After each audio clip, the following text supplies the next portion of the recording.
Hello and welcome to our new YouTube channel जिसका नाम है छोटा क्लासरूम। जी हाँ, जैसा कि आपने मेरे पहले इंट्रोडक्शन वीडियो में देखा कि आज हम क्या करने वाले हैं। छोटा क्लासरूम के थ्रू एनसीईआरटी क्लास 6 से क्लास 10 तक की सारे बुक्स की एसएसटी के सारे चैप्टर्स को हम चैप्टर वाइज 1 बाय 1 करके डिस्क्राइब करेंगे, उसको समझेंगे, अंडरस्टैंडिंग डेवलपमेंट करेंगे। तो पहले वीडियो में आप लोगों ने देखा था कि कैसे जो आपका क्लास 9 का एक जो बुक है एसएसटी का, जिसमें सिविक्स का जो पार्ट है, उस बुक का नाम है डेमोक्रेटिक पॉलिटिक्स पार्ट 1, उसका पार्ट 2 क्लास 10 में आपको पढ़ने को मिलेगा। तो उस बुक की पहला चैप्टर जो था क्या था आपका, what is democracy and why democracy. तो इंट्रोडक्शन वीडियो में एक छोटा सा डेफिनेशन हमने लिखा था कि कोई भी ऐसा इंस्टीट्यूशन है, गवर्नमेंट है, कोई ऑर्गेनाइजेशन है जिसको चलाने के लिए, रूल करने के लिए, रूल्स बनाने के लिए क्या जो मेन डिसीजन मेकर्स है उनको कौन चुनेगा, यानी कि लोग चुनेंगे। ठीक है, ये एक सिंपल सा डेफिनेशन था। तो उस डेफिनेशन को आज हम लोग क्या करेंगे, पूरी तरह से 1 बाय 1 करके वर्ड टू वर्ड उसको समझेंगे।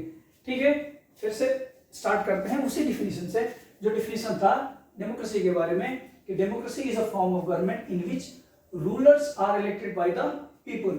ये सिंपल फंडा है किसका, डेमोक्रेसी का। ठीक, तो इसमें दिया है कि कोई भी ऐसा गवर्नमेंट का फॉर्म जिसमें जो रूल करने वाले लोग हैं, रूल का मतलब होता है कि जो लोगों के लिए नियम या पॉलिसीज बनाएंगे वो खुद किसके द्वारा चुने जाएंगे, लोगों के द्वारा चुने जाएंगे। ये एक सिंपल डेफिनेशन है।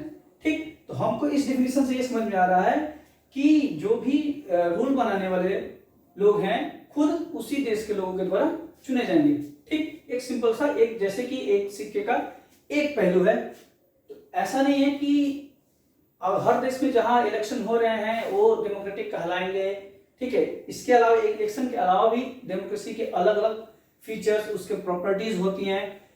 डेमोक्रेसी के बारे में आर्गुमेंट्स हैं, अगेंस्ट में भी है, उसके पक्ष में भी है और विपक्ष में भी है। ठीक है, तो इस डेफिनेशन से आपके बुक में जो क्या बोलते हैं डिस्कशंस लिखे गए हैं डेमोक्रेसी को लेकर, जिस ये डेफिनेशन देने के बाद ये कह रहा है कि this definition is helpful for us to separate democracy from all forms of non government but it is not enough at all. ठीक है, यानी इस डेफिनेशन से बस इतना ही पहचान सकते हैं कि कौन सी गवर्नमेंट क्या है, डेमोक्रेटिक है और कौन सी नॉन डेमोक्रेटिक है। According to the definition there क्या लिखा है यहाँ पे, rulers are elected by the people.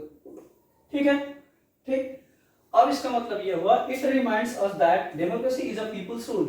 यानी कि इस डेफिनेशन के बाद हमको ये समझ में आ रहा है कि जो डेमोक्रेसी है, लोकतंत्र है, उस लोकतंत्र को चलाने के लिए जो भी लोग होंगे खुद किसके द्वारा चुने जाएंगे। एक तरह से देखा जाए तो इनडायरेक्टली लोग खुद शासन कर रहे हैं अपने आप पर। ठीक है, तो डेमोक्रेसी का एक और डेफिनेशन होता है कि democracy is for the people, to the people and by the people, यानी कि लोगों द्वारा, लोगों के लिए, लोगों का शासन।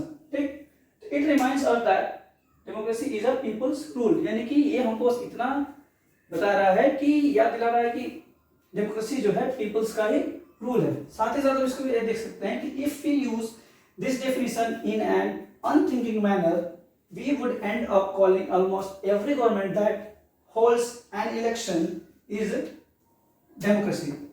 ठीक है, अगर हम इस केवल इलेक्शन वाले वर्ड को लेकर चले आगे की तरफ कि जिस देश में इलेक्शन होते हैं उनको हम क्या बोलेंगे, डेमोक्रेसी बोलेंगे, लोकतांत्रिक देश बोलेंगे, ऐसा बिल्कुल भी नहीं है। हम इस वर्ड का गलत मतलब निकाल रहे हैं, यानी कि इसके आगे भी बहुत सारी चीजें हैं जो डेमोक्रेसी को फॉलो करती हैं। ठीक है, तो डेमोक्रेसी को फॉलो करने के लिए जो चीजें हैं उनके फीचर्स में क्या है, आपके बुक्स में लिखा हुआ है। पहला है व्हाट इज डेमोक्रेसी में पहला है आपका कि major decision are taken by the elected by the people, यानी कि जो भी मेजर डिसीजन होंगे कंट्री के लिए, आपके समाज के लिए, वो कौन लेगा डिसीजन, जो लोग क्या कर रहे हैं, खुद चुन के अपने रिप्रेजेंटेटिव को भेजें। फिर उसके बाद यह फ्री एंड फेयर इलेक्टोरल, इसका मतलब क्या होता है कि जो भी इलेक्शंस होंगे उसमें जो पार्टिसिपेट करने वाले लोग हैं वो फ्री होंगे, और फेयर का मतलब हम उसमें निष्पक्षता होगी, यानी कि पारदर्शी, टोटली ट्रांसपेरेंट होना चाहिए। ठीक है, उसके बाद इलेक्शन जब होगा तो उसमें वोटिंग होती है। तो वोटिंग का मतलब क्या है, तीसरा उसका फीचर दिया है कि 1 vote 1 person 1 vote and 1 value. कहने का मतलब यह है कि जो भी इलेक्शंस होंगे उसमें जो लोग क्या कर रहे हैं, वोट कर रहे हैं, एक लोग उनका एक अपना वोट और उस वोट की एक समान वैल्यू है। आ रहा समझ में, यानी कि उसमें कोई डिस्क्रिमिनेशन नहीं होगा, यानी कि उसमें कोई भी अंतर नहीं दिखाया जाएगा कि अगर आप 18 प्लस है, 18 टू 25 के अंदर आते हैं, आपने वोट दिया है तो आपके वोट की वैल्यू कम मानी जाएगी। आप 60 से एबव हैं, 60 ईयर्स से ऊपर है तो आपकी वोटिंग वैल्यू अधिक मानी जाएगी। ऐसा कुछ नहीं है। यानी डेमोक्रेसी को इस क्या बोलते हैं, इस डिफिनेशन के अलावा भी बहुत सारी ऐसी चीजें हैं जो डेमोक्रेसी को डिफाइन करती है, उनके गुण और अवगुण यानी कि मेरिट्स एंड डीमेरिट्स को बताती हैं। ठीक है, तो आज के लिए बस इतना ही।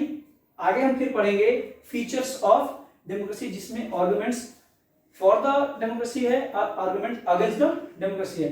फिर उसके बाद हम देखेंगे थ्रू द एग्जांपल, सारी चीजें हम देखेंगे। पहला चैप्टर जो दिया है उसमें फीचर्स ऑफ डेमोक्रेसी में major decisions are taken by whom elected by the people, यानी कि जो लोग क्या कर रहे हैं, अपने रिप्रेजेंटेटिव को चुने हैं, उन्हीं में से कोई क्या कर रहे हैं, देश की बड़े डिसीजंस को लेंगे। उसमें आपके पाकिस्तान का क्या बोलते हैं दिया है एग्जांपल। ठीक है, फिर फ्री एंड फेयर में इलेक्शन में दिया है कि आपका एक चाइना का एग्जांपल दिया है। ठीक, उसके बाद जो दिया है कि आपका 1 वोट 1 पर्सन वैल्यू, इस्टोनिया का उदाहरण करके ऐसे कुछ दो तीन देशों के इलेक्शंस के उदाहरण को देकर आपको समझाया गया इस चैप्टर में। तो आगे फिर मिलेंगे इस वीडियो में। और आपको ये वीडियो कैसा लगा, आप इसमें और क्या चाहते हैं, आपको क्या चाहिए, मतलब कि आपको जो चीजें अच्छी लगी वो भी बताइए, जो चीजें खराब लग रही हैं हम उसको सुधारने का प्रयास करेंगे। तब तक के लिए आप लाइक करिए इस वीडियो को, सबसे पहले शेयर करिए वीडियो को, जहां ज्यादा से ज्यादा लोगों तक पहुंचाइए, ताकि जो भी चीज आप समझ पा रहे हैं वो चीजों को लोग आगे भी समझे। यानी कि जो भी बच्चे आज समझ रहे हैं क्लास 6 से क्लास 10 के, फिलहाल तो ये 9th का है, लेकिन आगे भी हम पढ़ेंगे। ठीक है, एक छोटी सी शुरुआत है, तो 9th क्लास में शुरुआत किया है, तो छोटा क्लासरूम आपके लिए हमेशा अवेलेबल रहेगा। So thank you for today, और आज का वीडियो हम यही समाप्त कर रहे हैं, और फिर आगे पढ़ेंगे फीचर्स ऑफ डेमोक्रेसी में। तब तक के लिए शेयर करिए, सब्सक्राइब करिए और लाइक कमेंट जरूर करिए। धन्यवाद। जय हिंद, जय भारत।